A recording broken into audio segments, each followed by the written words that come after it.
I see what you did there, Alpine. I see what you did. I got you. With just one singular tweet, you've exposed yourself. And now I get to say something I've been desperately wanting to say since the rumours came out. Hit the road, Jack! Because you're an F1 driver now, congratulations. Fear not, Alpine fans, there's nothing bad going on here for once. Quite the opposite, actually.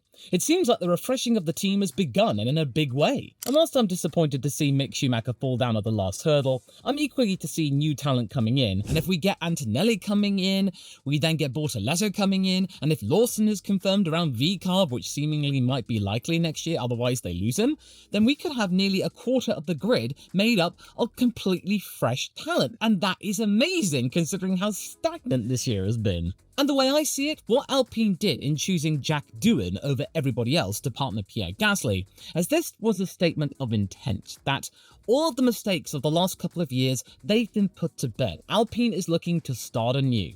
And even though I've been relatively cynical about what Alpine have been up to lately, and it seems like a lost cause and they're only doing this to try and make themselves look good to investors and whoever wants to buy out the team, the fact is they are doing something. And the reasons for why they've done this something do make a lick of sense, and I couldn't be happier for Jack. And whoever's in charge of the Alpine Twitter account did just that, in my honest opinion. Their singular tweet pretty much summed up my beliefs as to what Alpine are doing right now. Because just before they announced Jack, they started a tweet with the words, "We understand that," with a emoji. Now, I saw through that with my response right here, and I feel kind of smug about it, and I'll tell you why. Now, for those of you who are unsure as to what Alpine exactly meant with all of that, and it seemed quite obvious that quite a few did, because they were going, "We need to know what's going on!" Because back a couple of years ago, when Oscar Piastri announced he wasn't going to be racing for Alpine and instead went off to McLaren, he started off with the words, "I understand that." This tweet burnt into the memory of Alpine's legal department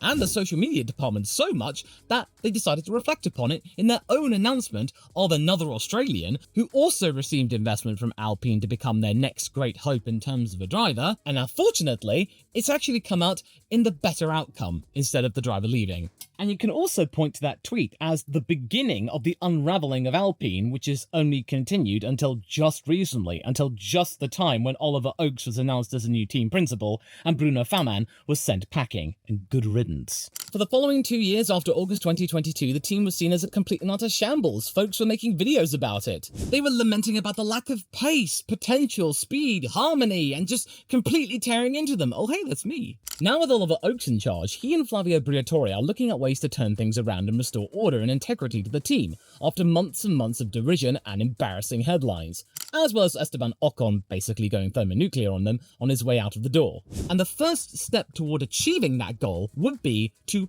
poke fun at the very thing that most people hark back to and point and laugh at the team. They are now self-aware about it and going out, "Yeah, okay, we know, we dropped the ball with Oscar, we can have a laugh about it, and now we can actually twist it around and use it to our own benefit." And now they're actually celebrating the fact that what they tried to do with Oscar has now succeeded with Jack. And this is a really big climb down and a good leveler, because losing Oscar Piastri's services, which then subsequently led to Fernando Alonso leaving as well, after becoming sick and tired with the team's lack of pace, action, then playing chicken with his contract and whatnot, them having fun with that part of their history and using it to usher in one of their own academy drivers, it does wonders for their own outlook and their own mental stability, because it draws a line on that chapter of their history. They can just consign it to the bin. They don't have to think about it anymore. It's not going to dog them anymore. Good. It's all worked out for them. An academy driver has now got a place in the Formula One team. People can start to forget about it. Unless Oscar Piastri wins the world title, in which case it will be brought up in loads of documentaries, and especially loads of Australian documentaries, I bet you. But hey, I gotta hand it to you, admin. That was a really good move. Now, for those wanting to know a little bit more about Jack Doohan, first of all, it's not Doohan. We need to make that clear before going forward. I mean, we don't want a Vettel now, do we? He comes from a family of racers. His father, Mick Doohan, seemed to be fairly good when it comes to motorbikes and in MotoGP, him basically winning the title 5 times in a row, no biggie. To say that achievement is decent, that's the understatement of the century. And whilst Jack's junior record isn't as illustrious as you might expect, and you'd be looking at the Italian F4 results from him after hearing about Kimi Antonelli's antics there, and then comparing Jack to Kimi and thinking, ugh, Jack's rubbish! Look a little more closely, and he was only around for 2 rounds as a substitute. If you want to get a better representation of his Formula 4 career, it's better to look at the British Formula 4 calendar, where he ended up in the top mix of the championship and he bagged himself a fair few wins. And another thing you might come across on your travels on the internet is that Jack Doohan used to be a member of the Red Bull Junior team, and then he wasn't anymore. And given the inclination of Helmut Marko and his junior team project to be culling drivers left, right and centre like they have done in the last few months especially, you'd be thinking that Jack Doohan was gotten rid of due to the fact that he simply wasn't good enough. Well, I've got news for you, buddy. He left of his own accord. He quit the team. He arrived at the Alpine Academy at the end of 2022 when Jack replaced Oscar. And again, he wasn't dropped from Red Bull. He did fairly well. He finished 6th in the championship in his first full F2 season, and he also bagged 3 wins, 2 sprints and a feature. And also, there are even more similarities to the direction of the careers of Oscar Piastri and Jack Doohan, in notably them being charge of their own destiny, as well as having 2 senior figures in their lives that really knew that they were not going to be pushovers and they were going to do whatever they wanted to try and get ahead. Oh, and of course them being Australian, I mean, that's obvious. According to the Feeder Series website, Jack Doohan claimed that academies are a subjective thing and that they're all basically the same in terms of what they can offer regarding getting into F1 specifically.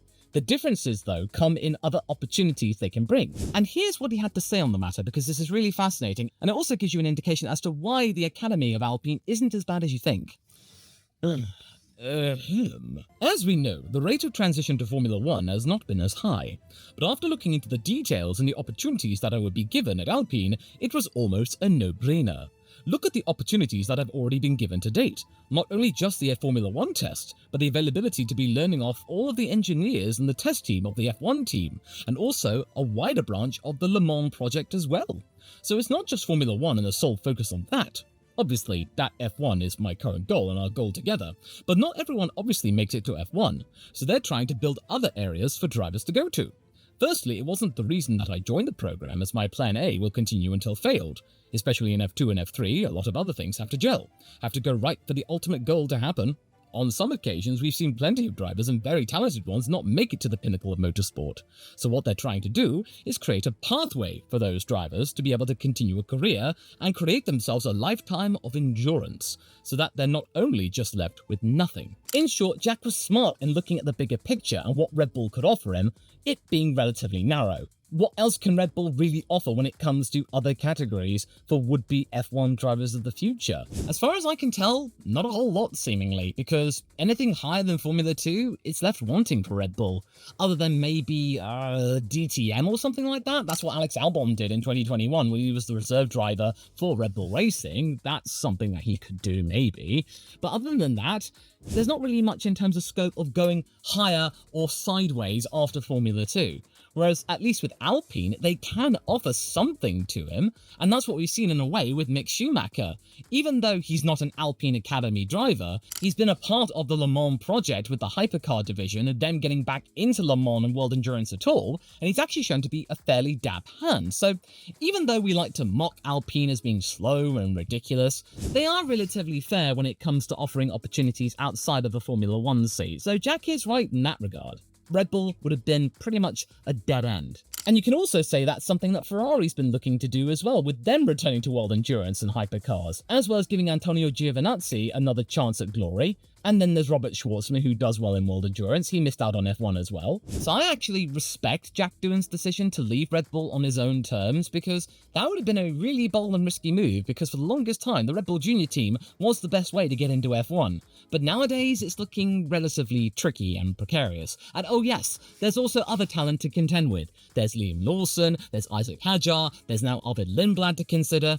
So if Jack Doohan was still knocking around the junior division, he probably would have been sacked by now in a way, now thinking about it. He would have had to go up with all of those other drivers. He might have been sent off to Super Formula like Ayumu Iwasa. What else could he do other than that? Or maybe IndyCar. The future ahead of him looked a little bit bleak and just not really full of options. Now though, with Alpine, it's worked out, and his decision to go there is now come home. And as for Alpine, the choice to pick him was also a no-brainer. At a time of great discord, Jack came in not long after Oscar's departure to McLaren, and the test and development arm of the team could immediately focus on a brand new academy driver to prepare for F1, instead of wallowing in uncertainty or disappointment in losing Oscar Piastri and losing all of those millions of dollars and hours of development and testing time, or maybe even run the risk of the Renault group giving up on them entirely and completely dropping the project of the academy team. Now Alpine can look to the rest of the grid, thump their chests with pride and go, "Look at us, people! We've got an academy that actually works!" And it does look like it's working quite nicely, actually. And it could be a new dawn for the team. Hopefully not a false dawn, but I do think this is a fairly smart move. It's not the boldest of moves, but it's a good one and a fair one. And even though they're going after Mercedes power for 2026, they turned down the added cherry of hiring Mick Schumacher to maybe come with an engine discount. It could have been a nice deal that Toto would have tied up in a nice little bow. And them not doing that and giving that role to Mick, even though I'm disappointed, it does show a fair degree of integrity. And Alpine really needs some integrity coming their way after 12 months under Bruno Faman. Seriously, can people in the comments explain what Bruno Faman did for the better for that team, other than just bring to light all of the woes so now they can actually fix it? Because other than that, all he did was fire people before he then fired himself. In any case, why I'm also curious to see Jack as part of the team with Pierre Gasly is that he's yet another Australian on the grid. And if Daniel Ricciardo sticks around for 2025, it'll be the first time in nearly 50 years that the country has had 3 F1 drivers on the grid at the same time. You've heard of British bias, now you've got to be prepared for Australian bias. Or more accurately, maybe, a little bit of Commonwealth bias. And in terms of character, from what I've seen, he's not a replica of Oscar Piastri. He seems to be a perfect contrast to Piastri, albeit with also a good sense of humour. With Oscar showing us all that whilst he has that sense of humour, he is quite reserved and measured with his retorts and comments. Jack, though, he's more outgoing and effervescent. And also, I believe in an early interview he was asked what languages does he speak. He said English, but then in other languages he spoke, he said that he spoke 3. He speaks English, sarcasm, and Australian bongo, mate. That answer just made me crease. That was just really, really funny, because sarcasm, we Brits, we know all about sarcasm and that stuff, and as for Australian bongo, I'm not entirely sure what that is. As far as I could tell, it's like a dialect of Australia and New Zealand or something, but I'm not entirely confident to go into further detail. Can anyone from Australia and New Zealand out in there actually type in the comments what exactly it is? Either way, Jack's answer was a good one, and it proves that Doohan isn't just a PR machine with no personality, but he actually has one, and it's obvious and curious. It'd be fun to see him and Oscar and Daniel duke it out in a press conference, and I bet you they'll do it for the Australian Grand Prix, it being the first race of the season. Now, looking at the team itself, it was a very sound decision, and it came with a lot of other contestants that could have been in line to partner Pierre Gasly, and there were some really compelling ones as well. And they really did try their best to secure the services of Carlos Sainz, and they did get pretty close, but it ultimately came up short. There was also talks about maybe Zhou Guanyu coming back to the Alpine Academy fold since he was around in 2021, and he also has that little tag of having $35 million worth of sponsorship and a connection to the Chinese market, and as we all know, Alpine really wants to sell more Alpine A110s and A290s, and getting a little foothold in the Asian market with Zhou Guanyu piloting them in commercials would certainly be a good step forward in that regard. And as I said, Mick Schumacher would have been a nice solution, and he would have been a good team player, but even though he is part of the Alpine Endurance team, he's not an Alpine Academy driver. And what Alpine needed to do was actually reflect on themselves, do some soul searching, and then say to the world, we believe in our Academy project and we believe in Jack. Because they've been touting him for so long, and if they just snubbed him for somebody else, it would have just been a complete disaster. And right now, Australia is bubbling when it comes to Formula One, so why don't you make the most of that and put an Australian in the car? And it really helps that he has a really fast dad when it comes to motorbikes, and he's also really fast himself. So there you go, 3 Australians, boom, something that we've not had in half a century. There you go, jobs your lot. Thank you, mate. The team wants to look a little less dysfunctional, which is something that's been around since last summer especially. And with Gasly sticking by the team, now free to start shaping it into something he wants, despite his ideal situation of being a works team no longer being the case, we can now step back and look at the bigger picture. Even though we still look at Alpine and think it's an absolute mess, they are trying their best to try and rectify the situation, re-stabilize the team, trying to ensure that the division between the English and French departments goes away and is consigned to history, and even if it means that they drop their engine project, which is a crying shame and an emotional tug at the heartstrings, on a practical level, it didn't make any sense to endure because Renault has been famously underpowered for especially a decade, more so maybe. And nobody's buying their engines and power units at a time where there are more power suppliers coming in, because the competition's going to get even fiercer, and if Renault can find nobody, and they're only used as a last-ditch effort if nobody can get a power supply deal, it's like oh, you can't find anybody? I'll go to Alpine, they'll have you. I don't think they want to be the dregs of the Formula One power unit department. No. Instead, they're deciding to just ditch the project, save those millions of dollars to try and improve the team's infrastructure over at Enston, as well as all the outside investment. On a practical level, it is logical. On an emotional level, it's an absolute blow, considering how long Renault has been involved in Formula One since the 70s, and then heralding in the era of turbo engines at all. But again, we need to just step back and think, well, okay, what's best for the team itself? That we make sure that Team Enston just simply doesn't go under or is sold off to a department or a division or an entity that just doesn't care about F1 and instead cares about money, although you could also argue they also care about money. But at least there's some heritage with Renault, and if this means that Alpine and Renault stay in F1 to some capacity and is actually good and competitive, then so be it. And also, don't get me wrong, I feel for the people over at Viry-Châtillon. They were seemingly onto something pretty good with those 2026 power units, and it's now been shuttered. All of that work has gone to waste, and they were seriously warning people that if that happened, there would be dire mental health consequences, and I just hope that people have been compensated, that they've got jobs to go to, and that they can recover from this. What's also quite important to note is that the team had made good use of Jack's presence, and we've often heard him pop up in the commentary booth for either Sky Sports or F1 TV to join the regular crew sometimes, as well as Alpine using him in their social media posts practically all the time.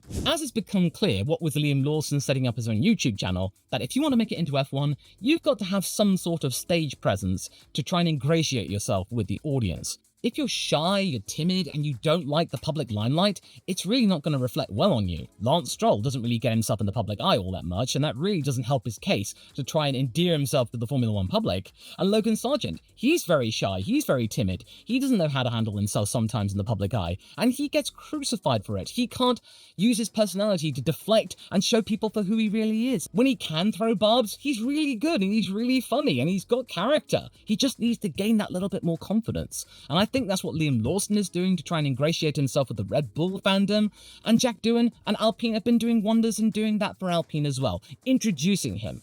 And this is all part of trying to show the world that Alpine's new team principal and figurehead mean business when it comes to ending the period of the team's history where it was all about discontent, arguments, and people leaving in their droves. Flavio has been given the freedom to enact whatever he believes in is the best interest of the team, even if it ends up being sold, and Oliver Oakes' mission statement is to help steer the team in the right direction in a calm and quiet manner without any drama or negative attention. So in a way, you could say that what they're trying to do at Alpine is what Ayo Komatsu's been trying to do at Haas. Even though you're not sinking tens of millions of dollars into the project, you're just trying to get everybody on an even keel, try and figure out where the efficiencies are, gain them, rebuild, and then go from there.